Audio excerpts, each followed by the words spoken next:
Question number 20 TS Agarwal, chapter आपका issue of debenture. तो इसमें ये कह रहा है कि एक रमा लिमिटेड नाम की एक कंपनी है, took over the flowing assets and liability of Krishna limited. तो जैसा कि आपको पता है कि जब भी कोई कंपनी, जब किसी कंपनी की जब एसेट और लायबिलिटी जब ले लेती है ना, तो इसका मतलब ये होता है कि वो उस कंपनी की बिजनेस को ले रही है। यानी कि रमा लिमिटेड कृष्णा लिमिटेड का बिजनेस खरीद रही है। जिस पॉइंट पे, जिस डेट को रमा लिमिटेड कृष्णा लिमिटेड का जब बिजनेस खरीद रही थी ना, उस डेट को कृष्णा लिमिटेड बिजनेस की जो बिजनेस की जो कृष्णा लिमिटेड की बिजनेस की जो लैंड की जो वैल्यू थी वो 5 लाख रुपए की थी, फर्नीचर 10 लाख रुपए की थी, स्टॉक 5 लाख रुपए की थी, और क्रेडिटर्स यानी कि लाइबिलिटी थी आपकी 7 लाख रुपए की। तो क्वेश्चन को आगे पढ़ने से पहले, क्वेश्चन को आगे पढ़ने से पहले पहले आप ये निकाल लो कि जो कंपनी बिक रही है, कौन बिक रहा है? कृष्णा लिमिटेड। उस बिजनेस की औकात, जिसे हमें अकाउंटिंग में नेट एसेट कहते हैं, वो कितनी है? तब आगे क्वेश्चन पढ़ना। तो आइए निकाल लेते हैं। तो कृष्णा लिमिटेड की कंपनी की, अगर आपको ये निकालना है कि इस बिजनेस की औकात कितनी है, तो कैसे निकालोगे? यानी इस कंपनी के नेट एसेट निकालने, तो कैसे निकालोगे आप? एसेट माइनस में लायबिलिटी। तो कृष्णा लिमिटेड की एसेट कौन कौन सी है? एक तो इस कंपनी की लैंड है 50 लाख रुपए की, एक फर्नीचर है 10 लाख रुपए की, यानी कि 60 लाख हो गया, और एक 5 लाख का एक स्टॉक है। यानी कि जिस पॉइंट को कृष्णा लिमिटेड बिक रही थी ना, उस डेट को कृष्णा लिमिटेड बिजनेस की जो एसेट थी वो 65 लाख रुपए के बराबर में थी। और लाइबिलिटी कितनी थी? लाइबिलिटी तो एक ही है, 7 लाख रुपए की। यानी अगर आपको ये निकालना है कि कृष्णा लिमिटेड जो बिक रही है उसकी औकात यानी कि नेट एसेट क्या थी, कैसे निकालोगे आप? सिंपल क्या करो, एसेट माइनस में लाइबिलिटी। तो कितना आएगा? 65 लाख की एसेट है और 7 लाख की लाइबिलिटी है, यानी कि 58 लाख रुपीज की कृष्णा लिमिटेड की औकात है, यानी कि नेट एसेट जिसे कहते हो आप।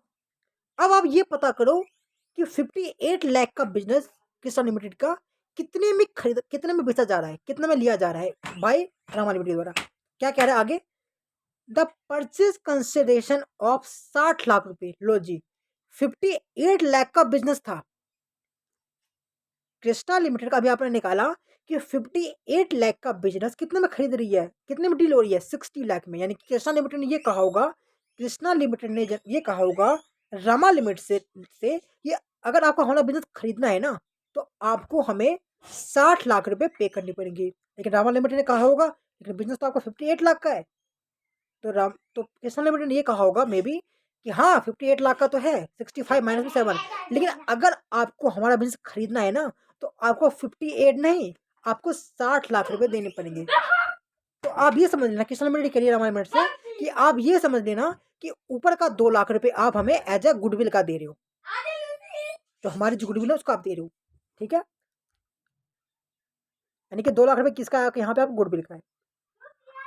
अब आप ये पता कर लो कि, यानी आपने पहले ये पता कर लिया, सबसे पहले आपने ये पता करा कि उस बिजनेस की यानी जो कंपनी बिक रही है उसकी औकात कितनी है, नेट एसेट कितनी है? 58 लाख की। ये आपने पहले निकाला। फिर आपने ये निकाला कि डील कितने में हुई है, 60 लाख की डील हुई है। तो वहां से आपको पता चला कि 2 लाख रुपए आपको गुडविल का मांग रही है कृष्णा लिमिटेड रमा लिमिटेड से। अब आते हैं हम तीसरी बात पे, वो क्या है? अब आपको ये पता करना है कि जो 60 लाख रुपए में जो डील हुई है 58 लाख के बिजनेस के लिए, उसकी पेमेंट किस तरीके से की जा रही है। तो क्या कह रहा है?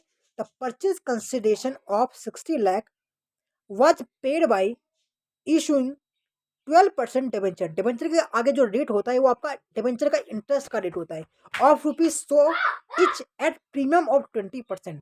अच्छा, कहने का मतलब यह है कि कोई भी पेमेंट, यानी कि रमा लिमिटेड कृष्णा लिमिटेड को जो 60 लाख रुपए में जो बिजनेस ले रही है ना, उसके लिए कोई कैश नहीं पे कर रही है, ना ही कोई चेक दे रही है। वो क्या कर रही है? अपनी कंपनी के, यानी कि रमा लिमिटेड अपने कंपनी के डिबेंचर्स कृष्णा लिमिटेड को दे रही है। और कृष्णा लिमिटेड की और रमा लिमिटेड की एक डिबेंचर का जो फेस वैल्यू स्टार्टिंग में था 100 रुपए, लेकिन इशू करते टाइम प्रीमियम दिया गया है 20% का, यानी कि 100 प्लस 20 यानी कि 120 रुपए में इशू किया जा रहा है। तो आप तीसरे नंबर पे आप ये निकाल लो कि रमा लिमिटेड कितने पैसे यानी 60 लाख रुपए जो देगी उसके बदले कितने नंबर ऑफ डिबेंचर इश्यू करेगी। आप तीसरे पॉइंट पे आप ये निकाल लो, कितने डिबेंचर इश्यू करेगी, 60 लाख रुपए देना है, डिवाइड में इशू प्राइस, ना कि फेस वैल्यू। इशू प्राइस कितना आपका 120 रुपए, क्योंकि 20 रुपए प्रीमियम का भी है, यानी कि 60 लाख डिवाइड में 120, यानी कि 50,000 डिवेंचर रमा लिमिटेड देगी किसको, कृष्णा लिमिटेड। यानी आपने ये भी निकाल लिया, तीसरे नंबर पे आपने ये भी निकाल लिया। अब चौथे नंबर पे क्या करोगे आप, चौथे नंबर पे आप जनरल एंट्री पास कर दोगे। तो आइए उस जनरल एंट्री को भी हम कर लेते हैं। तो एंट्री क्या होगी, दो एंट्री होगी, पता है आपको।